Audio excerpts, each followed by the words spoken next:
Hello दोस्तों, SMD channel में एक बार आपका फिर से वेलकम है। तो भाई बहुत ही बड़ी ब्रेकिंग न्यूज़ निकल कर आ रही है मिडिल ईस्ट से।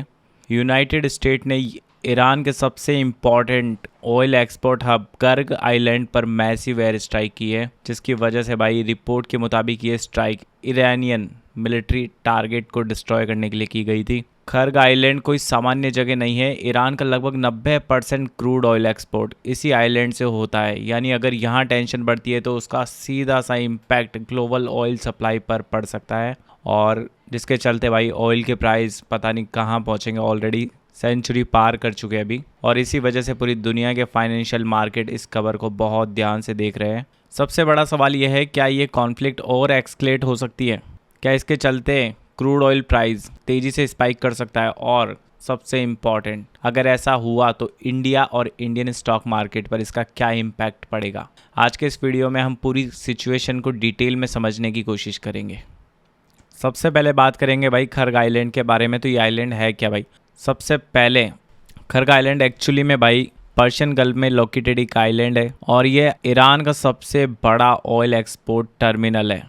सिंपल वर्ड में अगर मैं तुम्हें बताना चाहूँ तो ये ईरान का लगभग 90% क्रूड ऑयल एक्सपोर्ट इसी आइलैंड से होता है। यहाँ पर भाई ह्यूज ऑयल स्टोरेज टैंक्स हैं, लोडिंग टर्मिनल्स हैं, एक्सपोर्ट इंफ्रास्ट्रक्चर है। मतलब अगर किसी भी वजह से ये आइलैंड डिस्टर्ब होता है तो इसका भाई सीधा सा असर हमें अपने ऑलरेडी वर्ल्ड मार्केट में देखने को मिलेगा, क्रूड के प्राइस में देखने को मिलेगा, जिसके चलते भाई ईरान की ऑयल एक्सपोर्ट कैपेसिटी पर डायरेक्ट इम्पैक्ट पड़ता है। अगर बात करें भाई, क्योंकि अभी जिस तरीके से मार्केट की सिचुएशन चल रही है, वॉर के चलते ऑलरेडी मार्केट भाई बहुत तगड़ा तरीके से गिरता जा रहा है। बियर भाई मार्केट को ऐसे पकड़ के बैठे हुए हैं, मतलब उनका बोलबाला चल रहा है बियर वालों का फुल। वो बस उनको तो कोई ना कोई मौका चाहिए मार्केट को गिराने के लिए, और ये सबसे बड़ा उन्हें एक पॉइंट मिल गया भाई मंडे को मार्केट को गिराने के लिए। और क्योंकि global oil supply already tight चल रही है, इसलिए ऑयल मार्केट के लिए ये लोकेशन एक्सट्रीमली क्रिटिकल है भाई।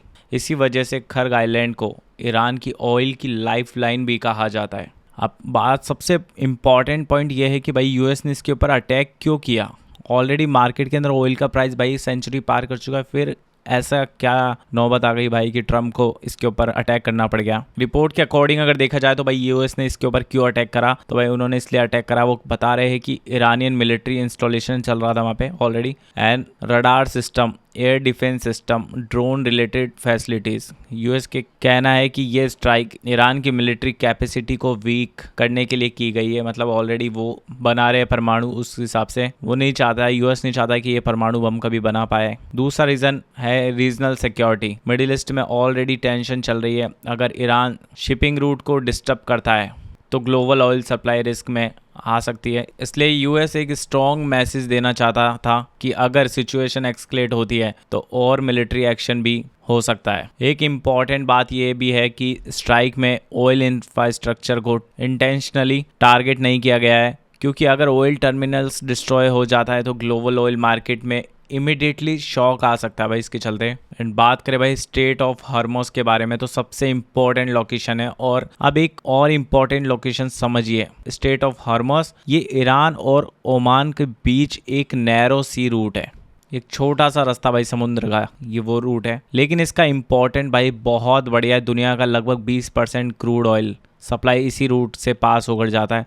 सिर्फ ऑयल ही नहीं, एलएनजी शिपमेंट, मान लो गैस वैस जो भी है वो इसी रूट से जाती है बहुत बड़ी क्वांटिटी में। अगर किसी भी वजह से ये रूट ब्लॉक हो गया या शिपमेंट डिस्टर्ब हुई तो ऑयल प्राइस ग्लोबल लेवल पर बहुत फास्ट स्पाइक कर सकता है भाई। इसी वजह से भाई ग्लोबल मार्केट्स इस सिचुएशन को बहुत क्लोजली ट्रैक कर रहे हैं। एंड बात करते भाई क्रूड ऑयल कितना स्पाइक कर सकता है। अभी जो ये अटैक करा है ट्रम्प ने, इसके चलते भाई अभी तो फिलहाल अभी मार्केट खुला नहीं है क्रूड का, लेकिन जैसे खुलेगा तो अब देखते कितना इसके चलते कितना इम्पैक्ट आता है क्रूड के अंदर, और वो कितना स्पाइक मारता है। ऑयल प्राइस कितना बढ़ सकता है ये देखना आज बहुत इंपॉर्टेंट है। देखते हैं मार्केट जैसे खुलेगा। एक्सपर्ट भाई जनरली 3 सिनारियो डिस्कस कर रहे हैं अभी। सिनारियो 1 कि लिमिटेड कॉन्फ्लिक्ट, अगर टेंशन कंट्रोल में नहीं और सप्लाई डिस्टर्ब नहीं हुई तो ऑयल मानो $95 टू $105 रेंज में रह सकता है, मतलब 95 से 105 की रेंज में डॉलर रह सकता है क्रूड का प्राइस। और अगर सिनारियो 2 को समझो तो भाई ईरान सप्लाई डिस्टर्ब होती है अगर, तो ईरान का ऑयल एक्सपोर्ट इम्पैक्ट हुआ या सैंक्शन और स्ट्रिक्ट हो गया तो ऑयल प्राइस मान लो भाई 110 से 125 तक जा सकती है। सिनारियो 3 तो भाई वर्स्ट केस, अगर स्टेट ऑफ हार्मस ब्लॉक हो गया या टैंकर शिपिंग डिस्टर्ब हुई तो ऑयल 130 से 150 पर बैरल डॉलर तक स्पाइक कर सकता है। यह सिनारियो ग्लोबल इकोनॉमी के लिए भाई एक मेजर शॉक हो सकता है। बात करते भाई इंडिया पे इसका क्या इम्पैक्ट होने वाला है, तो इंडिया दुनिया के सबसे बड़े ऑयल इंपोर्टर्स में से एक है। इंडिया अपनी ऑयल रिक्वायरमेंट का लगभग 85% इंपोर्ट करता है, इसलिए ऑयल प्राइस अगर बढ़ता है तो डायरेक्टली इम्पैक्ट इंडिया पर पड़ता है। इम्पैक्ट फंड की बात करें तो भाई इंपोर्ट बिल इंक्रीज हो सकता है, जिसके चलते अगर ऑयल प्राइस बढ़ता है तो इंडिया का इंपोर्ट बिल इंक्रीज हो जाता है। इसका प्रेशर गवर्नमेंट और इकोनॉमी दोनों पर आता है। इम्पैक्ट 2 को अगर देखें तो भाई इन्फ्लेशन का रिस्क, फ्यूल कॉस्ट बढ़ने से ट्रांसपोर्ट कॉस्ट बढ़ती है, मैन्युफैक्चरिंग कॉस्ट बढ़ती है भाई, और जब कॉस्ट बढ़ती है तो प्रोडक्ट महंगे हो जाते हैं, इसलिए इन्फ्लेशन का रिस्क इंक्रीज हो जाता है और मार्केट में हर एक चीज़ महंगी हो जाती है, जिसके चलते भाई इन्फ्लेशन का खतरा बना रहता है। और जिस तरीके से वॉर चल रही है उसको देखते हुए तो भाई इन्फ्लेशन बढ़ने के फुल चांस देखने को मिल रहे हैं। एंड इम्पैक्ट नंबर 3 की बात करें इंडिया पे क्या इम्पैक्ट पड़ेगा, तो रुपीज़ का भाई जो प्रेशर आ रहा है, जब ऑयल इम्पोर्ट बिल बढ़ता है तो इंडिया को ज़्यादा डॉलर चाहिए होता है, इस वजह से इंडियन रुपीज़ भाई वीक हो जाता है और रुपीज़ वीक होने से इम्पोर्ट और महंगा हो जाता है।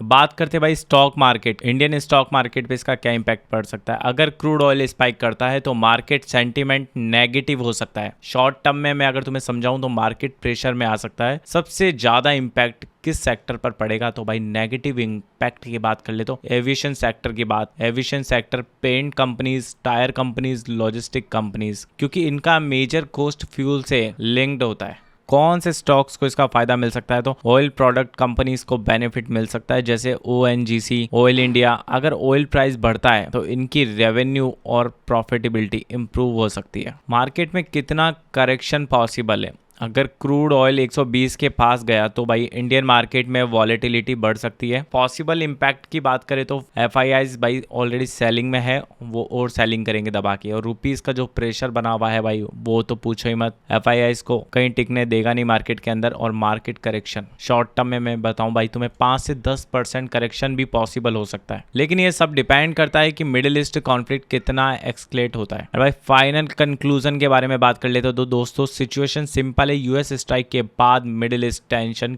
क्लियरली इंक्रीज हो चुकी है। अगर कॉन्फ्लिक्ट एक्सक्लेट होता है तो भाई क्रूड ऑयल प्राइस स्पाइक कर सकता है और उसका डायरेक्ट इम्पैक्ट हो सकता है इंडिया की इकोनॉमी पर, इन्फ्लेशन पर और इंडियन स्टॉक मार्केट पर। फिलहाल ग्लोबल मार्केट इस सिचुएशन को क्लोजली भाई मॉनिटर कर रहे हैं। अब बात करते हैं भाई, अगर आपको ऐसी ग्लोबल न्यूज़ और stock market analysis simple language में चाहिए तो वीडियो को लाइक ज़रूर करें और चैनल को सब्सक्राइब करना बिल्कुल मत भूलिए। मैं आपसे मिलूंगा नेक्स्ट वीडियो में एक और इम्पोर्टेंट मार्केट अपडेट के साथ।